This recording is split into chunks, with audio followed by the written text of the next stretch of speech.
Welcome to the 1 Minute Apologists. We interview the world's leading apologists to provide credible answers to curious questions. So I know that outside of being a detective, you served for some time as a pastor as well.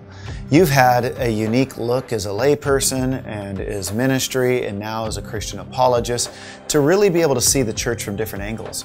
What kind of advice would you give to pastors for equipping their church in this melting pot culture of beliefs so that we can see less people making a mass exodus from the church? Yeah, I think it's a challenge. And first of all, I have a heart for pastors because I think what they face is really an incredible task. And it's, can any one human even do this job anymore? I don't know. But I can tell you that I think it's important for pastors to realize there's two prongs you've got to prepare your people for.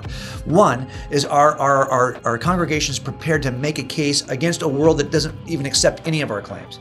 But the other problem, of course, is internal. Is do we even know enough about what our system teaches, about what our system claims? Do we have enough systematic theology to be able to withstand error that's in the church? So you've got two fronts. One, the outside world that's pressing against us, and the inside turmoil we sometimes see with people who hold errant views. So I think you have two prongs there. But it was interesting. I recently did a conference at a church that gave an entire month every summer to an apologetics 5-week series or 4-week series. And I thought, my gosh, think about it, giving a 4 weeks out of 52 to apologetics. I think in the end, all of us as church leaders are gonna have to decide what percentage of Christian case making should warrant in our calendars each year. And we can talk a lot about wanting to change the course of our churches or wanting to get our people. All of our changes have to begin with a calendar.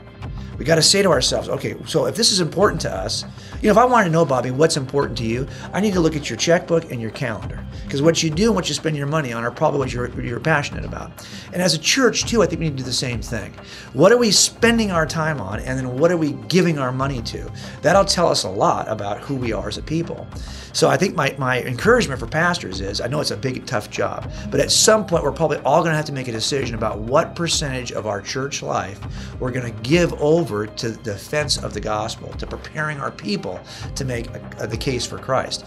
And I think that's really the challenge we all have. I think we just should kind of stand tall to that challenge and embrace it rather than hand it off to somebody else. Again, we write books on apologetics. I would love for pastors to become the books on apologetics for their congregations.